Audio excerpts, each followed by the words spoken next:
Hello people, Strange Templar here. Welcome to the Loremaster Guide to Westfall. To even out Loremaster achievement points between Horde and Alliance, Loremaster of Westfall and Duskwood have been combined into a single achievement. Click the annotation in the upper right corner for the Duskwood guide. Also, there are links on the bottom of the screen for the more commonly missed Westfall quests. Before heading into Westfall, make sure to pick up 2 breadcrumb quests, Hero's Call Westfall and Furlbro's Deed. Hero's Call can be picked up from the Hero's Call board in Stormwind or any deputy or marshal in Elwynn Forest. The Deed quest can be obtained near where Hogger is captured in Elwynn Forest. Both quests can be turned in to Lieutenant Horatio Lane near the Elwynn Forest entrance to Westfall. He is investigating the murder of the Furlbros and will give you a quest to question the homeless citizens nearby. You have the option of either paying 2 copper or asking nicely for clues related to the murder, but either choice may offend them, causing them to attack you. Once you have all 4 clues, return to Horatio and he will give you 2 more quests to find clues from the Riverpaw Knolls and nearby Murlocs. Once you have acquired your clues, return once again to Horatio. Stumped by the clues, Horatio asks you to enlist the help of his old informant, Two Shoes Lou, who just so happens to be living on the Furlbros' old pumpkin patch. Lou is a bit nervous, but gives you his old house, a crate, to hide in the back of the Django Lode mine. Jim Candles McHannigan would also like you to share in the joy of taking candles from the nearby kobolds. Before heading off to the mine, though, you might want to help Mama Celeste whip up some nearly world-famous mud pie by collecting some coyote tails and dirt. Once you're suitably stuffed with delicious mud pie, head down into the mine, taking as many candles as possible from those kobolds, and hide in the crate near the back to learn of an evil plot.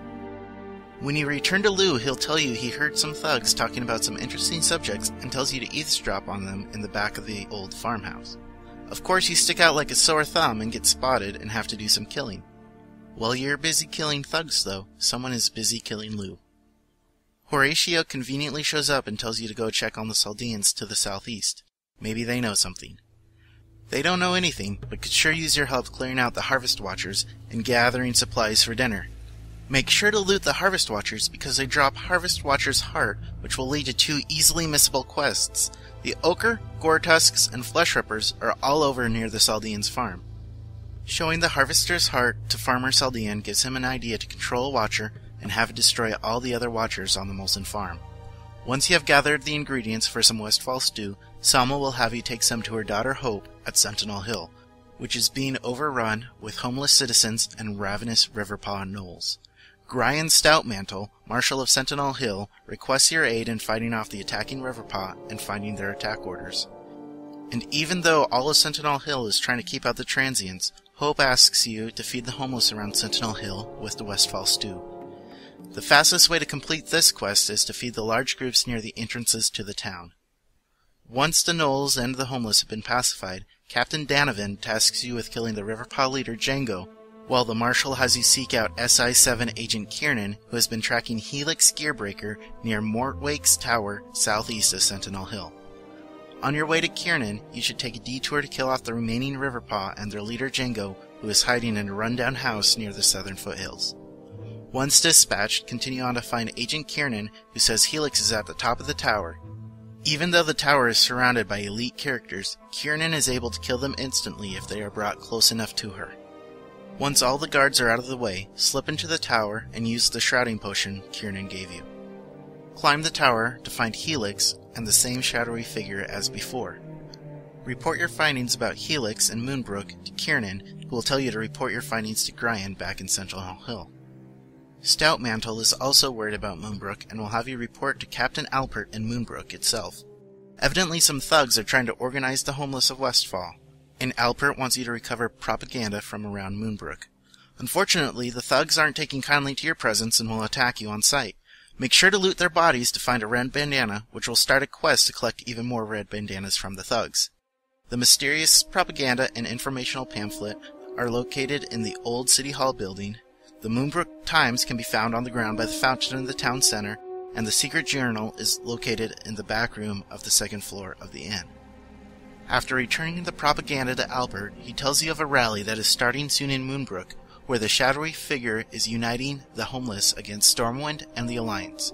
To find the identity of this shadowy figure, Alpert asks you to enlist the aid of Thoralius the Wise, who conveniently just happens to be camped 10 feet away. Thoralius brags about his past accomplishments and has you follow a trail of homeless people to the entrance to the dead mines. Once inside the dungeon, use the incense burner to see a vision of the past. After a long and drawn-out battle by an alliance group against Edwin Van Cleef, his daughter Vanessa Van Cleef discovers his body and swears vengeance on those who perpetrated his murder. Return to Marshal Stoutmantle in Sentinel Hill to report your findings. After reporting your news to Gryan, Vanessa decides now is a good time to reveal herself and the renewed Defias Brotherhood, rescue Admiral Ripsnarl, and burn Sentinel Hill to the ground. Stoutmantle will have you fly to Stormwind to meet King Varian and report the bad news to him directly.